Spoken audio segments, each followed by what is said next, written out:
ഹിന്ദു എന്താണ്, ഹിന്ദുത്വ എന്താണ്, ഇതറിയാത്ത ഒരാളാണോ കേരളത്തിൻ്റെ പ്രതിപക്ഷ നേതാവ്? ഹിന്ദുത്വ എന്ന ആക്രമണോത്സുകമായ മതരാഷ്ട്രവാദം, വെള്ളം ചേർക്കാത്ത വർഗീയത, അത് മുൻപോട്ട് വെച്ചത് സവർക്കറാണ്. 1923 സവർക്കർ എഴുതിയ പുസ്തകത്തിൻ്റെ പേര് തന്നെ അതാണ്. ഹിന്ദു എന്ന് പറഞ്ഞാൽ അത് മറ്റൊന്നാണ്. ഹിന്ദു എന്ന് പറഞ്ഞാൽ ഒരു വിശാലമായ ജനവിഭാഗമാണ്.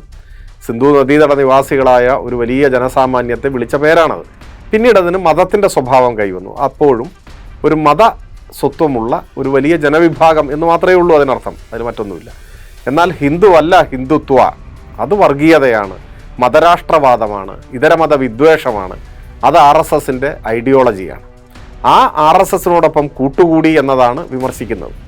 അതിൻ്റെ ഭാഗമായിട്ടാണ് ഈ പരിപാടിയെ പേരെടുത്ത് വിമർശിക്കുന്നത്. അദ്ദേഹം ഇതുവരെയും കളവ് പറഞ്ഞത് അങ്ങനെ ഒരു പരിപാടിയിലേ പങ്കെടുത്തിട്ടില്ല എന്നാണ്. ഇപ്പോൾ പറയുന്നത് ഉദ്ഘാടനം ചെയ്യാൻ പോയിന്നേ ഉള്ളൂ, അത് സംവാദമായിരുന്നു എന്നൊക്കെയാണ്. RSSൻ്റെ സംവാദം ഉദ്ഘാടനം ചെയ്യാൻ ഒരു ജനാധിപത്യ പാർട്ടിയും പോകാറില്ല. അതായിരുന്നു കേരളത്തിലെ സ്ഥിതി. തിരിച്ച് ജനാധിപത്യ പാർട്ടികളുടെ സംവാദങ്ങളിലേക്ക് RSSനെയും ക്ഷണിക്കാറില്ല.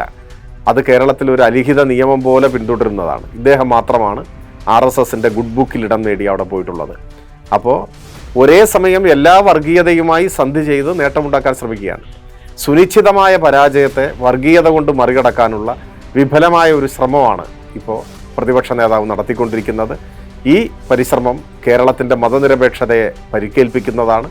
അതുകൊണ്ട് മതനിരപേക്ഷവാദികളായ എല്ലാ മനുഷ്യരും ഈ ഘട്ടത്തിൽ UDFനെതിരായി നിൽക്കുക എന്നത് കേരളത്തിൽ മതനിരപേക്ഷത സംരക്ഷിക്കുന്നതിന് അനിവാര്യമായിട്ടുള്ള ഒരു രാഷ്ട്രീയ നിലപാടാണ്.